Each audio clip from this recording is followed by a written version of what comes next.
arvad, et kõik teadlased on geeniused, ainult need, kes tegelikult oma hullumeelsetest katsetest eluga pääsevad. Alates ebaõnnestunud katsetest luua inimese ahvi hübriide, kuni veidrikeni, kes peidavad end avalikes tualettides. Siin on 25 kõige hullumeelsemat ja idiootsemat teadlast läbi aegade.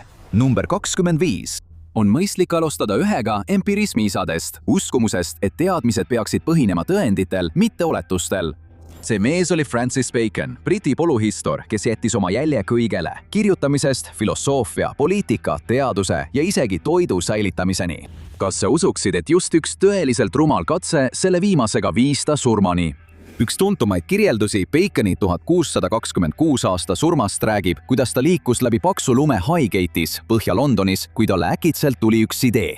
Aga mis siis, kui lund ja jääd saaks kasutada liha säilitamiseks? Talle anti siis kitkutud kana, mille ta täitis lumega, et näha, kas see peab ajale vastu. Kahjuks ei saanud ta kunagi vastust teada. Ta jäi raskelt haigeks ja suri varsti pärast seda kopsupõletikku. Tal oli kana osas õigus, kui vaid tema enesealalhoiu instinkt oleks olnud sama terav. Vähemalt ei pannud tema katsed teda hullumeelse perverdina paistma. Number 24. 20. sajand oli ülemaailmse teadusrahastuse jaoks pöörane aeg ja üks suurimaid sellest kasusaajaid oli nõukogude teadlane ja veterinaarreproduktsiooni ekspert doktor Ilja Ivanov. Ta arvas, et suudab evolutsiooni lõplikult tõestada kõige õõvastavamal viisil, tõestades, et inimesed ja ahvid võivad üksteist rasestada ja sealt läks asi ainult veidramaks ja ebaseaduslikumaks. 1927 aastal tegelesid Ivanov ja tema poeg väga tavalise isa-poja tegevusega, viljastades 3 emase šimpansi inimseemnega. Meile anti luba kasutada Prantsuse Guinea uurimisjaama, et läbi viia oma veider eksperiment. Tema poeg kandis isegi püstolit, juhuks kui šimpansid peaksid vastu hakkama. Kuid isegi Ivanovi enda välja töötatud tipptasemel viljastamistehnoloogiaga ei õnnestunud neil katse. Ivanov ei olnud lihtsalt suvaline pervert. Ta sai tegelikult rahastust Nõukogude Liidult, kes uskusid, et tema uurimistöö võib toetada nende darwinistlikku seisukohta Ameerika kristliku fundamentalismi vastu. Ta sai rahastust ka Prantsuse Pasteuri instituudilt. Kuid kui kõik Ivanovi katsed emaste šimpansite kunstlikuks viljastamiseks ebaõnnestusid, mõistis ta, et tal on veel üks võimalus – viljastada inimnaine inimese ja šimpansi hübriidi ehk humansee lapsega. Selleks ostis ta 1920ndate lõpus isase orangutani nimega Tarzan, kes pidi olema doonoriks. Seejärel asus ta otsima inimnaisi, kes oleksid nõus selles katses osalema. Ta leidis tõepoolest mõned naised, kuid kõik nad tundusid olevat vaimselt ebastabiilsed. Siiski suri Tarzan enne katse läbiviimist ajuverejooksu tagajärjel. Doktor Ivanovi pöörased unistused said lõpu, kui Stalin otsustas, et ta siiski ei soovi inimšimpanse ning saatis ta teadlaste puhastuse käigus Gulagisse. See on kuritegu looduse vastu. Kuidas oleks, kui saaksime järgmisega 2-2? Number 23. Mis oleks, kui saaksid olla sama tark kui Albert Einstein ja kõik, mida selleks vaja oleks tema aju söömine? See ei ole mõte, mis sageli tekiks väljaspool range turvalisusega vaimuhaiglaid, kuid söödava mälu idee sai kinnisideeks mitmele eksiteel olnud teadlasele, kes uurisid lamedusse 20. sajandi keskel.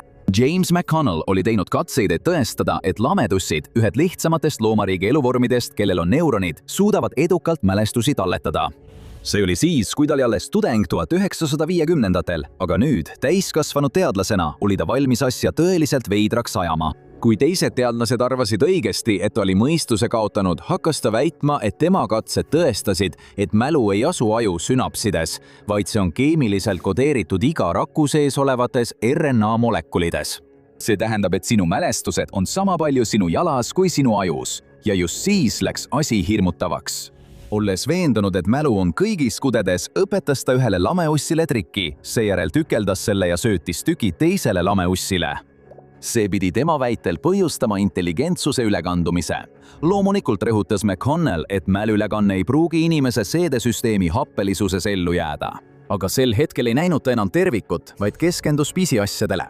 Sellel polnud mingit mõtet ega teaduslikku alust. Kahjuks oli McConnell muutunud paljutõotavast teadlasest naerualuseks veidrikuks, kes avaldas oma enda poolsatiirilist teadusajakirja The Worm Runner's Digest, et jagada oma pööraseid teooriaid. McConnell ei jätnud teadusajalukku erilist jälge. Meie järgmine teadlane jättis selle kindlasti ja maksis selle eest oma eluga. Number 22. On vaiedamatu, et Marie Curie praktiline suhtumine teadustöösse on põhjus, miks me tänapäeval üldse teame mõnest radioaktiivsest elemendist nagu raadium ja poloonium.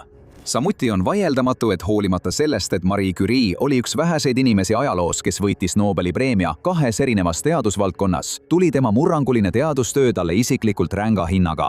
Need samad radioaktiivsed ained, mis tegid Marie Curie kuulsaks, aitasid lõpuks kaasa ka tema surmale. Ta suri 4. juulil 1934 plastilise aneemia tõttu, mille põhjustas otseselt see, kui palju radioaktiivsust ta elu jooksul oli saanud. Kirgus oli muutnud tema luuüdi võimetuks tootma uusi vererakke, mis viis valuliku surmani. Tema kokkupuude kiirgusega oli nii tõsine, et ta tuli matta pliiga vooderdatud kirstus, et kaitsta nii maad kui ka kõiki tema ümber. Isegi üle sajandi pärast tema kõige kuulsamaid katseid on suur osa seadmetest, mida ta kasutas, tänaseni ohtlikult radioaktiivsed. Teaduslik areng nõuab tõesti palju märtreid, kuid nagu meie järgmise teadlase puhul oleks mõningaid neist olnud nii traagiliselt lihtne vältida. Number 21. Nõukogude teadlase Aleksandr Bogdanovi uurimistöö on päästnud miljoneid elusid, kuid mitte tema enda oma. Kõik see oli tänu mõnedele kummalistele ja veidratele uskumustele, mis pärinesid ühelt ajaloo suurimalt vereülekande teerajajalt. Bogdanov oli tõeline renessansi inimene. Ta oli bolševikust revolutsionäär, osalise tööajaga ulmekirjanik, arst ja filosoof. Kuid just tema uuendused vereülekande tehnoloogias tõid tema nime ajaloo annaaliatse ja viisid ta lõpuks surnukuuri lauale. 1928 aastal võttis ta ühendust 21-aastase tudengiga, kes oli tuberkuloosi ja malaaria tõttu suremas ning otsustas teha tudengiga vereülekande. See oli tema sõnul võit, vähemalt Bogdanovi enda arvates. Tudengi noor veri pidi tema vananevat keha noorendama ja kuna Bogdanov mingil põhjusel uskus, et tema veri on tuberkuloosi suhtes immuunne, arvas ta, et tema veri ravib omakorda tudengi terveks. Ilmselgelt see ei toiminud ja Bogdanov suri täiesti välditava surma oma 50. eluaastates ägeda hemolüütilise vereülekande reaktsiooni tõttu. Iroonilisel kombel paranes tudeng täielikult, nii et võib-olla tal tõesti oli maagiline veri. Täpselt nagu meie järgmine teadlane arvas, et tal on maagiline hääl. Number 20. Kujuta ette, et oled lapsena suvelaagris, naudid kõigest eemal olemist, võimalust lasta oma kujutlusvõimel vabalt lennata ja seiklusi kogeda. On ainult üks probleem. Igal ööl, kui sa üritad magama jääda, ilmub onninurka tume varjuline kuju ja pomiseb siis sõnu. Mu küüned maitsevad kohutavalt mõrult, sadu ja sadu kordi. See ei ole õudusfilmi avasseen ega ka kirjeldus tõeliselt hirmutavast unehalvatuse seisundist. See on see, mis tegelikult juhtus grupi noorte poistega, kui professor Lawrence Leshan pani nad 1942 aastal nende endi teadmata teaduslikku eksperimenti. Nad tahtsid testida nüüdseks laialdaselt ümber lükatud uneõppeteooriat. Ideed, et kui mängida inimesele une ajal mingisugust harivat heli, siis tema alateadvus omandab ikkagi selle info. Leshan tahtis näha, kas seda saaks kasutada harjumuste kujundamiseks või murdmiseks. Nii et ta korraldas väikese suvelaagri poistele, kes kõik olid tuntud krooniliste küünte närijatena. Alguses oli plaan panna fonograaf mängima, mis kordas ühte ja sama lauset ikka ja jälle. Aga kui see katki läks, pidi Leshan ise öösel salaja onni hiilima ja kordama tundide kaupa. Minu küüned maitsevad kohutavalt mõrudalt. Hiljem väitis ta, et tulemused tõestasid uneõppeteooria õigsust, kuid paljud on süüdistanud katse ülesehitust selles, et see oli veider, kõhe ja mitte eriti teaduslik. Aga vähemalt keegi ei surnud, erinevalt meie järgmisest juhtumist. Number 19. 1753. Aastal tegi Balti-Saksa päritolu vene füüsik Georg Wilhelm Richmann ajalugu ja sai ise selle osaks. Ta oli teaduses nii mõjukas tegelane, et tema järgi nimetati isegi füüsikaseadus, Richmanni seadus. Peterburis otsustas ta uurida, kas ta suudab välku püüda oma uue leiutatud seadmega, elektrilise gnomoniga. See oli ühendatud juhtmega, mis jooksis tema maja katuselt. Tema kolleeg, kes teda tol ajal aitas, ja M. Sokolov ütlesid hiljem, et katse oli vähemalt mingist vaatenurgast vaadates õnnestunud. Sead püüdis tõepoolest lendava elektri kinni ja tekitas hämmastava kuulvälgu, puhta elektri, mis oli kujundatud pimestavaks keraks, mis tabas Richmanni kohe pähe. See juhi tema jalast mööda põrandat sellise jõuga, et see lõi tema kinga sisse augu ja paiskas ta üle toa. Nii Richmann kui ka elektrignoom said hetkega surmavalt elektrilöögi. Aga on olemas ka viis, kuidas saada praetud ilma elektrita. 18. LSD on üks 20. sajandi kõige uskumatumaid farmakoloogilisi avastusi. See andis meile vastukultuuri liikumise ning mõned parimad ja halvimad The Beatlesi laulud. Samuti ollakse üldiselt nõus, et sellel on uskumatu terapeutiline potentsiaal inimestele, kes kannatavad ravile allumatute vaimuhaiguste all. aga ainult üks uuring oli kunagi piisavalt julge, et küsida, mis siis, kui me paneksime tsirkuselevandid tugevalt trippima. See elevant oli Tusko, suurisane India elevant Oklahoma City loomaaias. Tema saatus otsustati igaveseks, kui Oklahoma ülikooli teadlased üritasid talle anda tõeliselt kangelasliku koguse LSD-d, 297 milligrammi. See on umbes 3000 korda suurem kui inimesele mõeldud meelelahutuslik annus. Teadlased arvasid, et see oleks piisav, et saada mõju nii suurele loomale nagu Tusko. Nagu selgus, panid nad annusega kõvasti mööda. Nad süstisid selle meeletu koguse LSD Tuskosse ja ootasid siis, kas ta võtab oma londi kaasa ja rändab läbi tajuuste. Selle asemel kukkus ta 5 minutiga maha. Vähem kui 2 tunni pärast oli Tusko surnud. Ainus reis, mille teadlased talle andsid, oli otse teispoolsusesse.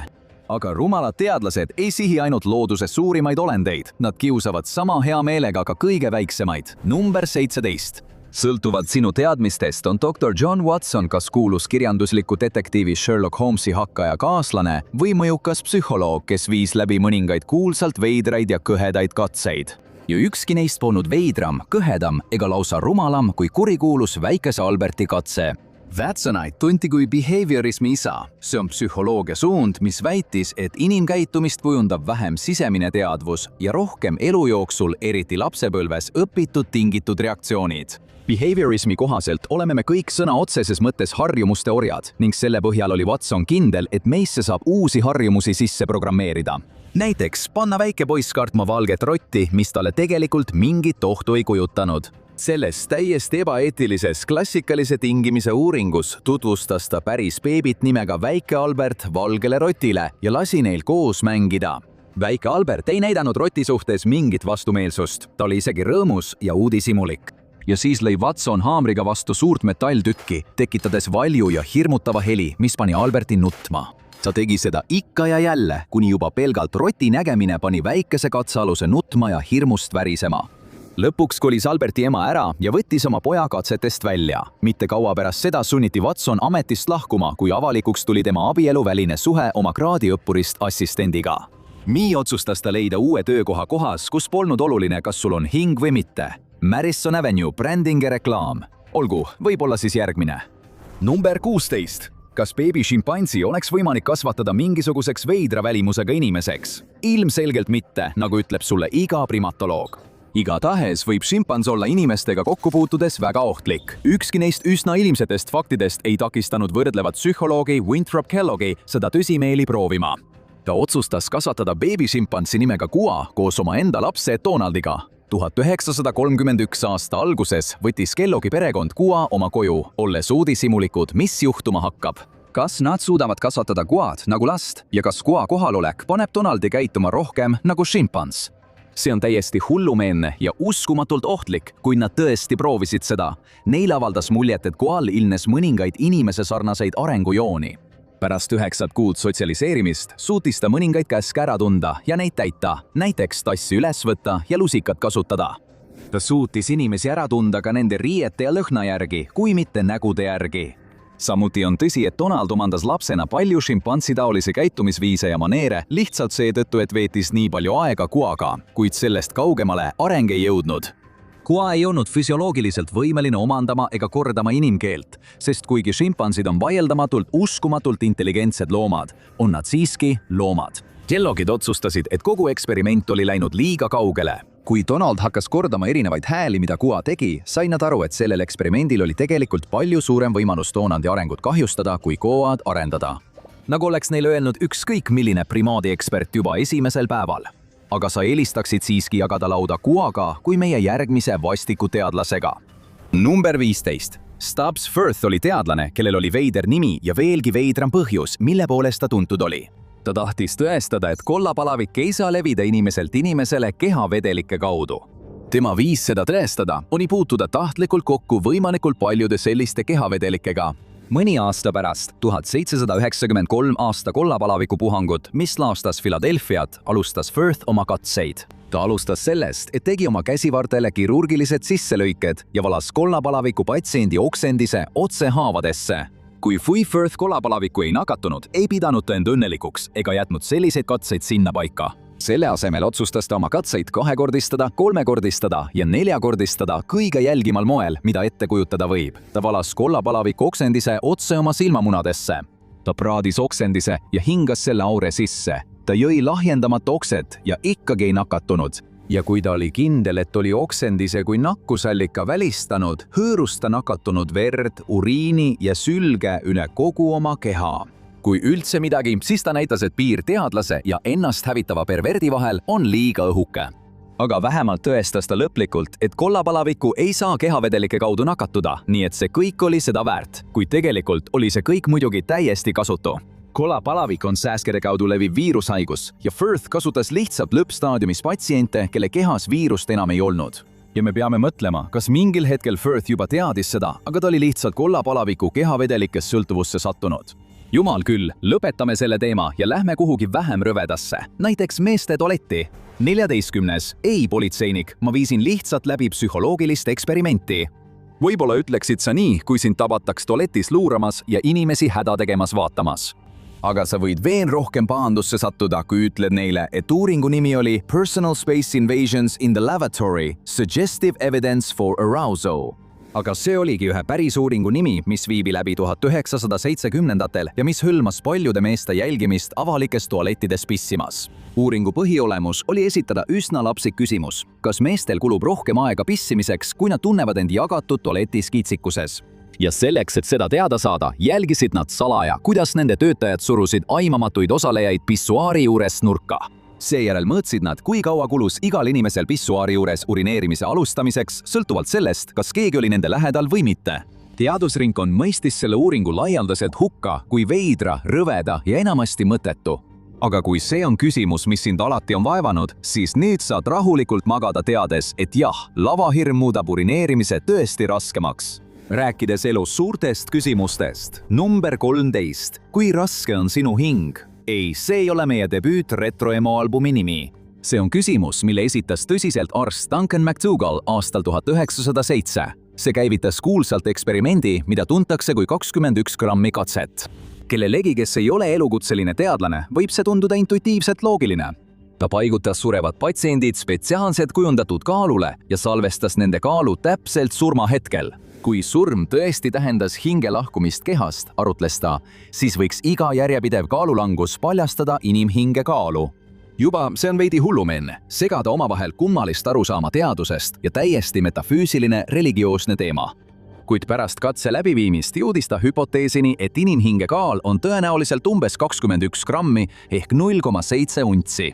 Siiski on see uskumatult veider väga paljudel põhjustel. Esiteks viidi katset läbi vaid mõned korrad, kuna paljud surevad inimesed eelistaksid oma viimased hetked veeta perega, mitte arsti kaalul. Samuti oli probleemiks see, et valimis oli vaid 6 inimest, mis on sellise suure väite tegemiseks naeruväärselt väike arv. Ja kui sellest veel vähe oleks, siis ainult üks neist uuest katsealusest kinnitas tegelikult McDougalli testitud hüpoteesi. Seega, hoolimata sellest, et 21 grammi väide levib internetis klikkide püüdmiseks loodud kontode kaudu, on see vähe enamat kui linnalegend, mis põhineb väga halval eksperimendi ülesehitusel. Mõnikord pole idiootsed eksperimendid sugugi nii sügavad, mõnikord on need lihtsalt uskumatult tobedad. Number 12. Mis arvad, mis on kõige rumalam asi, mille peale võiksid $1000 raisata? Mõni McMansion, mille hoolduskulusid või kinnisvaramaksu sa endale lubada ei suuda? 1000 piinibeibisid, krüptoraha või uuring, mis lootis välja selgitada, kuidas dinosaurused kõndisid, kasutades selleks kanu, kellel oli tinnitatud plastist dinosauruse sabad. Jah, see oli päris uuring ja see võitis Ig Nobeli preemia, mis on teaduslik satiiriline auhind ebatavalistele uuringutele. Mis siis siin juhtus? Teadlased järeldasid, et linnud on dinosauruste järeltulijad ja kuna kanad on ühed kõige levinumad kahejalgsetest lindudest maa peal, tegid nad ebatavalise valiku. Kinnitades kanale kunstliku dinosauruse saba, lootsid nad näha, kuidas dinosaurused tegelikult võisid kõndida. Vähemalt selline oli nende loogika. Kui sind huvitas, siis lühike vastus on see, et nad kõnnivad tugevalt küürus, peaaegu horisontaalses asendis, sest saba toimib vastukaaluna, iga senti väärt. Kanadinosaurused ei pruugi küll jalgratast leiutada, aga kuidas oleks teooriaga, mis pööraks kogu universumi pea peale, kui see just täielik jama poleks? Number 11. See ei oleks halbade teadusteemaline video ilma väikese reisita Austriasse ja Saksamaale 20. sajandi esimeses pooles. Sel ajal oli palju täiesti kurja teadusteooriaid, eriti natsiliikumise tõusuga, aga mõned olid lihtsalt veidrad ja rumalad. Insener Hans Horbiger lõi maailma muutva teooria nimega Weltkreisler, mille ta ei välja mõelnud isegi mitte uurimistöö abil nagu mõni tavaline peavooluteadlane. Selle asemel avastas ta selle maailma muutva teooria nägemuses. Ja mis see teooria siis oli? Okei, kuidas seda nüüd öelda? Nii et ta uskus põhimõtteliselt, et jää on universumi keskne jõud, mis seob kogu reaalsuse kokku oma kosmilise jõuga. See ei pruukinud olla kasulik ja sellel polnud tegelikkusega mingit pistmist, kuid Hans propageeris seda siiski agressiivselt oma avalikel esinemistel. Sellest sai lõpuks kummaline aruteluteema germaani kultuuris, nii palju, et ajaks, mil Hitler võimule tõusis, puhkesid vaidlused selle üle, kas maailma jäädoktriin oli sisuliselt aaria teooria või midagi juudi mõjudega. Järgmine toob võrrandisse laheda ja värskendava joogi. Number 10. 19. sajandi lõpus ja 20. sajandi alguses uskusid arstid ja teadlased, et piima saab kasutada vereülekannetes vere asendajana. Tulemuseks väga palju probleeme. Olulise taustateabe huvides. Veregrupid avastati alles 1901 aastal, nii et enne seda olid vereülekanded sõna otseses mõttes täielik õnnemäng, kui sul just polnud käepärast lähisugulast. Võisid teha näiliselt täiesti eduka vereülekande, kuid patsient võis ootamatult reageerida ja surra. Kõik tahtsid mingit universaalset doonormaterjali ja mõned teadlased mõtlesid, miks mitte piim. Vereülekandel oli juba üsna veider ja hullumeelne ajalugu. See oli selleks ajaks olnud kasutusel juba alates 1600. aastate lõpust, mõnikord puhta juhuse tõttu edukas ja teistel juhtudel õõvastav. Mõned teadlased arvasid, et nad suudavad ravida vaimseid omadusi, kandes inimestele üle loomade verd, kellel olid soovitud iseloomujooned. See on nagu anda raskete vaimuhaiguste ja agressiivsete kalduvustega inimesele talle verd, et teda rahustada. Ilmselgelt see ei toiminud ja see on täiesti naeruväärne idee.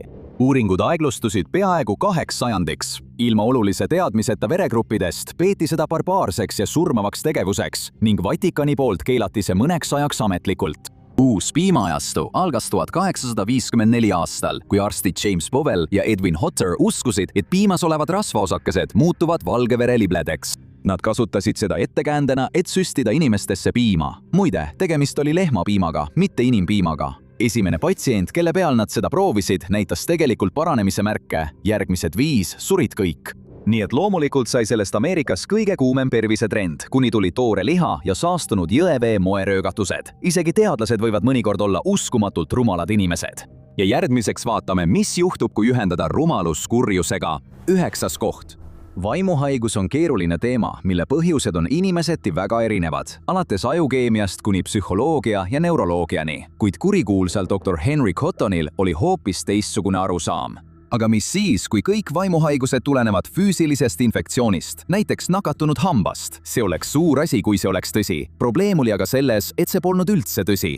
Kui Cotton 1907 aastal sai New Jersey vaimuhaigete osariigi haigla uueks arstiks, tahtis ta endale nime teha. Ta oli lugenud, et patsiendid, kellel on infektsioonist tingitud kõrge palavik, kipuvad hallutsinatsioone nägema ja kogema luulusid, nii et võib-olla olid need 2 omavahel otseselt seotud.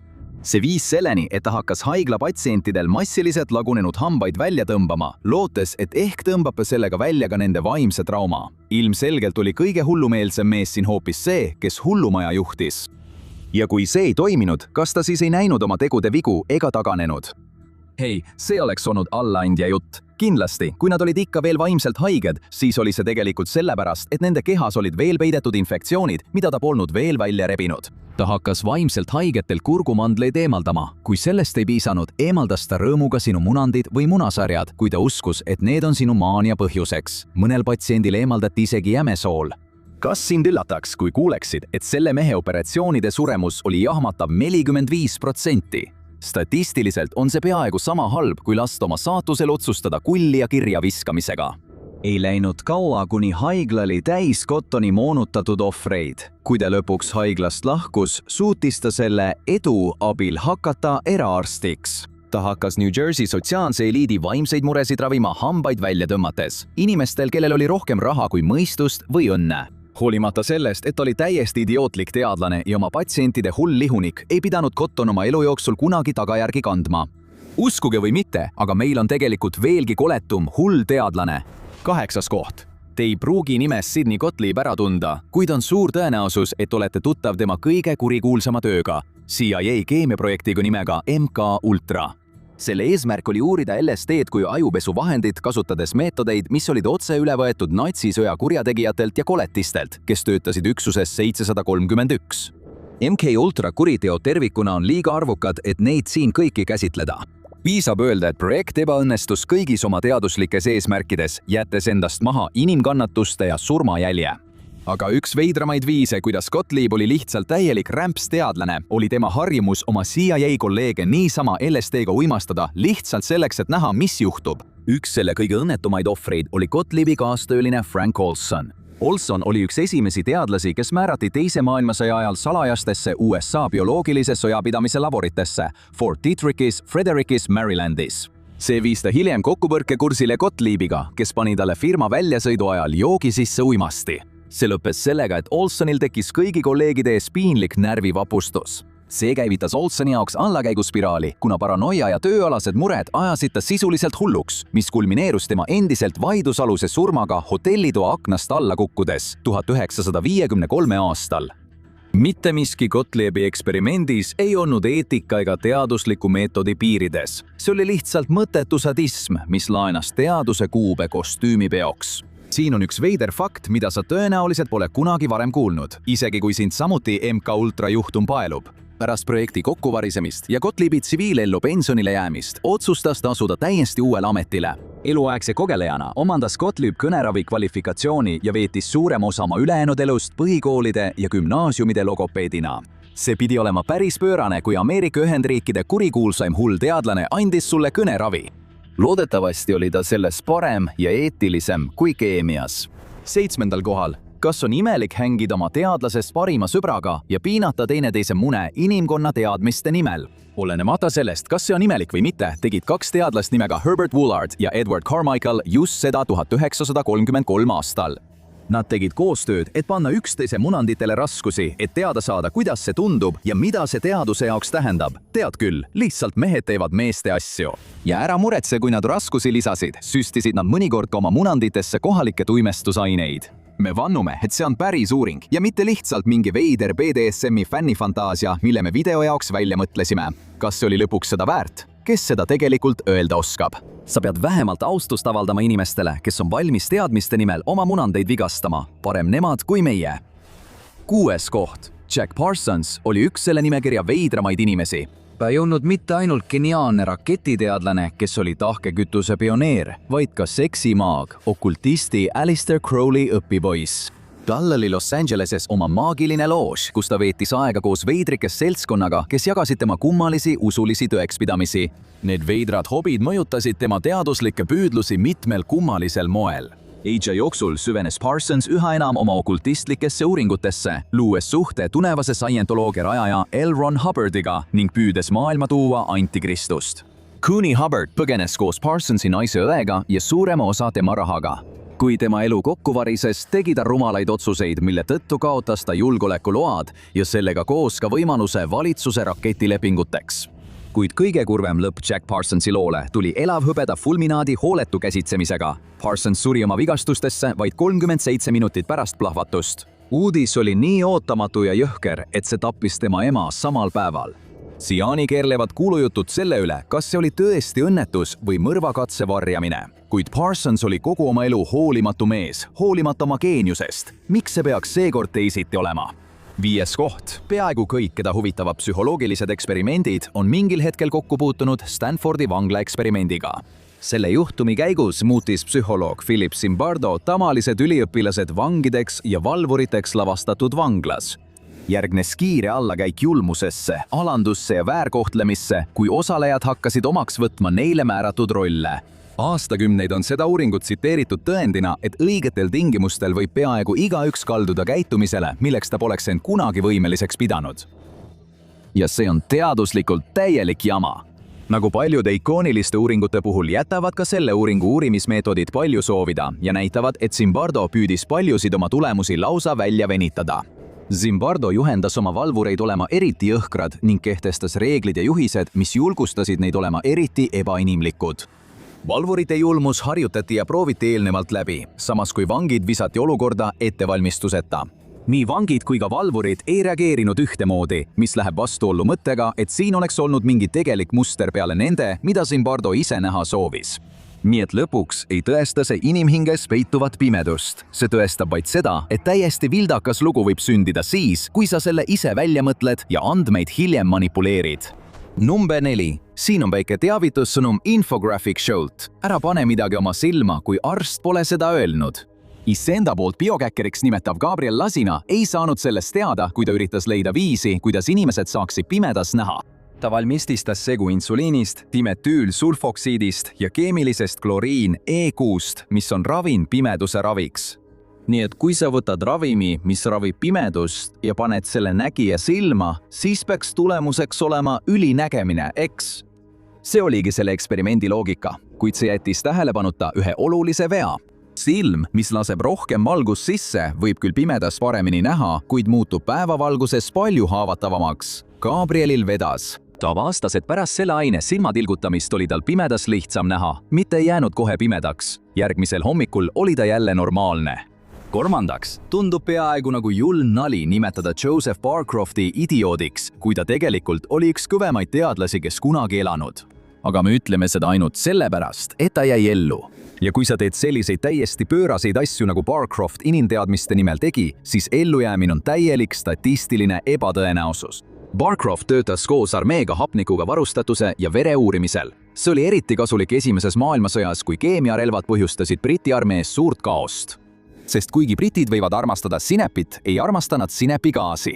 Barcroft haaras härjal sarvist ja astus otse vesiniktsüaniidi täis kambrisse, puutudes sellega otse kokku. Ta viivis seal 10 täispikka minutit, jäi gaasikambris ellu, lahkus ja jätkas oma uurimistööd.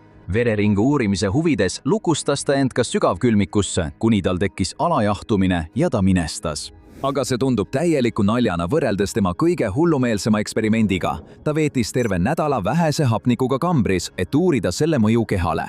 Kui ta kambrist elusana välja tuli, oli tema nahk erksinine. Barcrofti eksperimendid olid täiesti hullumeelsed, kuid teda ei saa päris idioodiks nimetada, sest ta jäi ellu. Meie 2 viimast teadlast ei olnud oma šokeerivate ja ohtlike eksperimentidega just nii õnnelikud. Teine koht. Mis võiks vanesti minna, kui kauboi tuumafüüsik otsustab jamada tohutu ja ebastabiilse plutooniumi massiga, mille hüüdnimi on teemontuum? Nagu selgub, võib kõik valesti minna ja seda kõige õudsemal moel. Just nii juhtuski Louis Slottiniga ja kõigiga, kellel oli õnnetus temaga koos töötada sellel saatuslikul päeval, 21. mail 1946. Ilma et ma sunniksin sind terve füüsikatunni ära kuulama, tegeles Slottin katsega, mida ta ise nimetas draakoni saba kõditamiseks. See hõlmas kruvikeeraja kasutamist teemontuuma manipuleerimiseks, et esile kutsuda lõhustumisreaktsioon. Kõik Slottini kolleegid ütlesid talle, et see on kohutav idee ja et ta saab selle tõttu ühel päeval surma, kuid mingil põhjusel jätkas ta selle tegemist. See kõik kulmineerus kriitilisuusõnnetuse ajal, kui ta pillas oma kruvikeeraja maha ja põhjustas ülemise hajuti täieliku südamiku katmise, ujutades kõik ruumis viibijad üle tohutute surmavate kiirgusdoosidega. Slayton suri 9 päeva hiljem kohutavates valudes. Kõik sellepärast, et ta ei suutnud järgida kõigi nõuandeid selle uskumatult ohtliku asja kohta, mida ta jätkuvalt tegi, et lahe välja näha. Esikohal, kui kaugele oleksid valmis minema, et vaidlust võita? Kui sa tunned, et tõmbaksid piiri selle koha peal, et ei laseks putukatel end elusalt surnuks süüa, siis puudub sul Dr. Jesse William Lazeri moraalne veendumus. See oli mees, kelle eluaegseteks vaenlasteks olid malaaria ja kollapalavik, haigused, mille vastu ta tahtis teha kõik endast olenema, et nende vastu võidelda.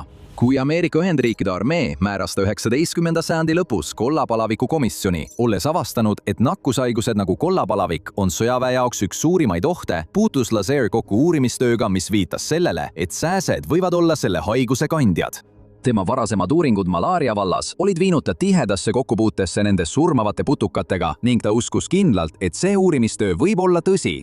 Ja mis saaks olla lõplikum viis selle tõestamiseks, kui lasta end hammustada sääskedel, keda ta arvas olevat kollapalavikuga nakatunud. Just seda ta tegigi. Ja oma vaeva eest suri ta natuke rohkem kui 2 nädalat hiljem kollapalavikku. Ta võis küll olla surnud, aga näe, tal oli õigus. nüüd mine vaata, 12 USA teadlast on kadunud või surnud. Mis toimub? Või vaata hoopis seda,